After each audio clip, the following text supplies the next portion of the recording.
রাজ্যের সেই সমস্ত ইন সার্ভিস টিচার যারা টেট পাস ছাড়াই চাকরি করছেন বিগত বছর ধরে, এবং সেই সমস্ত ভাই বোন যারা এখনও পর্যন্ত কোনো টেটে পাস করে নেই, সকলের জন্য কিন্তু অত্যন্ত খুশির খবর তোমরা বলতে পারো।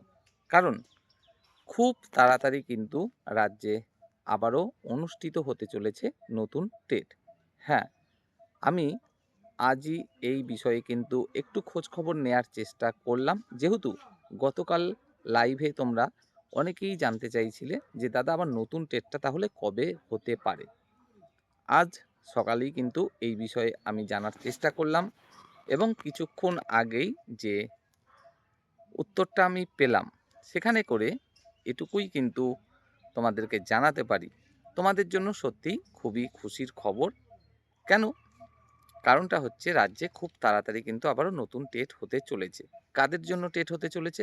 টেট হতে চলেছে ইন সার্ভিস টিচার, যারা বহু বছর ধরে চাকরি করছেন অথচ টেট পাস তাদের সার্টিফিকেট নেই, অর্থাৎ কখনো টেট পরীক্ষায় তারা বসেননি। সেই সমস্ত ইন সার্ভিস টিচারদের জন্য নতুন টেট হতে চলেছে খুব তাড়াতাড়ি। তাছাড়া একদম ফ্রেশার ক্যান্ডিডেট যারা এখনও চাকরি করছে না, তাদের জন্যও কিন্তু নতুন টেট হতে চলেছে। যেহেতু 2023-এও আমরা দেখেছি টেট নেওয়া হয়নি, 2024-এ টেট নেওয়া হয়নি, 2025-এও কিন্তু টেট নেওয়া হয়নি, 23-এ হয়েছিল। তো যাই হোক, 24-25 দু বছর টেট নেওয়া হয়নি, আর এটা চলছে 2026 সাল। এবছরও যদি টেট না নেওয়া হয় তাহলে তো এমনিতেই একটা বড় গ্যাপ তৈরি হয়ে যাচ্ছে। নতুনদের জন্যও তাই কিন্তু নতুনভাবে 2026-এ টেট আয়োজিত হতে চলেছে।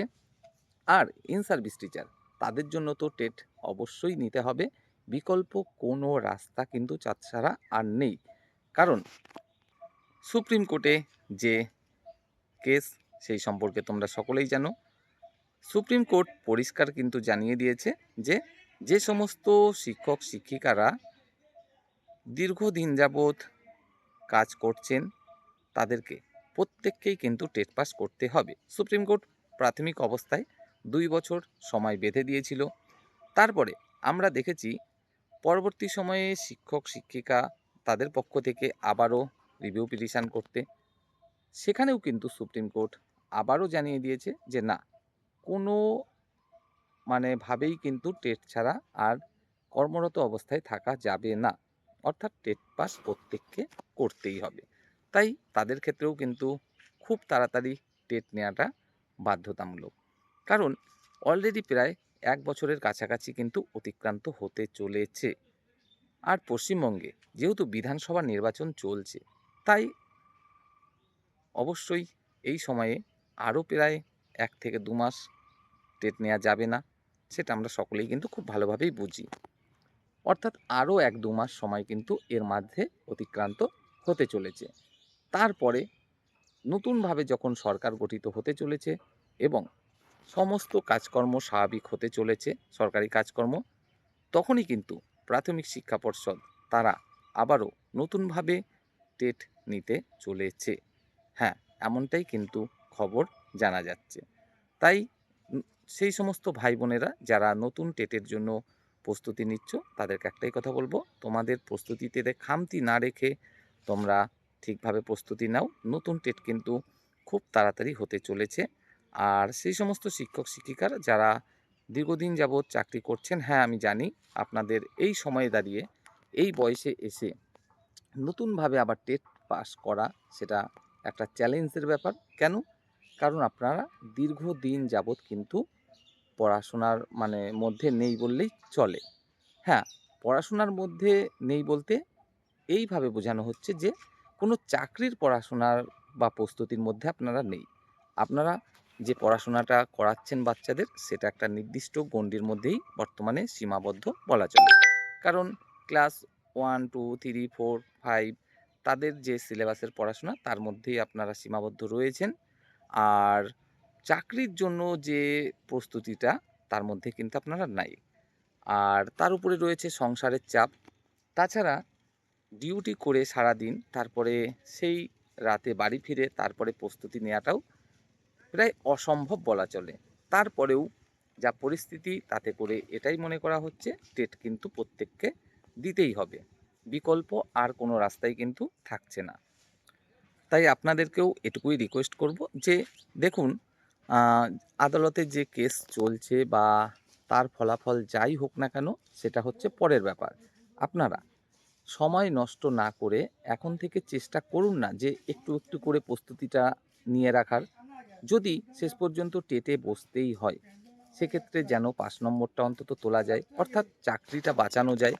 দেখুন, অন্যান্য রাজ্য, সেখানে কিন্তু আমরা এরকমটাও দেখেছি যে ইন সার্ভিস টিচারদের জন্য আলাদাভাবে টেটের আয়োজন করা হয়েছে, এবং সেই টেটে তাদের জন্য কিন্তু অনেকটা সুযোগ সুবিধাও দেওয়া হয়েছে, যেখানে একজন জেনারেল ফ্রেশার ক্যান্ডিডেট, তাকে টেট পাস করতে গেলে ন্যূনতম 60% অর্থাৎ 90 নম্বর পেতে হয়। সেখানে মাত্র 70 নম্বর পেয়েও কিন্তু পাস করা যাবে একজন ইন সার্ভিস টিচার হলে। এরকমটাও কিন্তু আমরা দেখেছি। আবার কোনো কোনো রাজ্যে এর থেকেও কম নম্বরে কিন্তু পাস করানোর চিন্তাভাবনা নেওয়া হচ্ছে। তাই এই যে টেট পরীক্ষা আমাকে দিতে হবে, আমি পাস করতে পারবো না, বা সম্ভবই না, এরকমটা একদমই ভাববেন না। যখন পাস নম্বরের ক্ষেত্রে সাবসিডি দেয়া হচ্ছে, হয়তো এরকমটাও তো হতেই পারে যে প্রশ্নপত্রের যে কাঠিন্যতা, সেখানেও হয়তো কিছুটা কম্প্রোমাইজ করা হলো, হতে তো পারে, তাই না? দেখুন, আপনাদের যে লড়াইটা আপনারা লড়ছেন কোর্টের মাধ্যমে, এটা অবশ্যই লড়তে থাকুন। কিন্তু তার মানে এই নয় একদম প্রস্তুতি আমি নেবই না, শুধুমাত্র কোর্টের দিকেই তাকিয়ে থাকবো, সেখানে যা হবার তাই হবে। এরকমটা করলে চলবে না।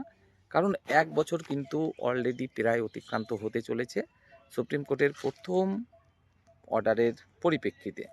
যদি শেষ পর্যন্ত এমনটা হয় যে এরকম করেই দিন যেতে থাকে এবং শেষ সময় এসে সামনে দাঁড়ায় এবং তখনও দেখা যায় যে না, টেট ছাড়া কোনো রাস্তা আর থাকছে না, তখন বাধ্যতামূলক টেটে তো আপনাকে বসতেই হবে। এবার এখন থেকে যদি একটু একটু করে প্রস্তুতি আপনি না নেন, তাহলে তো সেই সময়ে গিয়ে আর কোনো সময়ই পাবেন না প্রস্তুতি নেওয়ার, তাই না? তাই ইন সার্ভিস টিচার যারা দীর্ঘদিন যাবৎ পশ্চিমবঙ্গের বিভিন্ন বিদ্যালয়ে চাকরি করছেন, সুপ্রিম কোর্ট যাদের ক্ষেত্রে ইতিমধ্যে বলে দিয়েছে যে টেট পাস প্রত্যেককেই করতেই হবে, নির্দিষ্ট সময়সীমাও বেঁধে দিয়েছে, তাদেরকে প্রত্যেককেই রিকোয়েস্ট করব যে আপনারা এখন থেকেই একদিকে যেমন লড়াইটা চালিয়ে যান, তেমনি অন্যদিকে প্রস্তুতিটাও নিতে থাকুন। তার সাথে নতুন ভাই বোনেরা যারা একদম কোনো টেট এখনও পাস করে নেই, নতুন টেটের অপেক্ষা করছো, তাদেরকেও বলতে চাইবো তোমাদের জন্যও কিন্তু নতুন টেট আয়োজিত হতে চলেছে এ বছরেই, অর্থাৎ 2026-এই, এবং সেটা কিন্তু খুব তাড়াতাড়ি।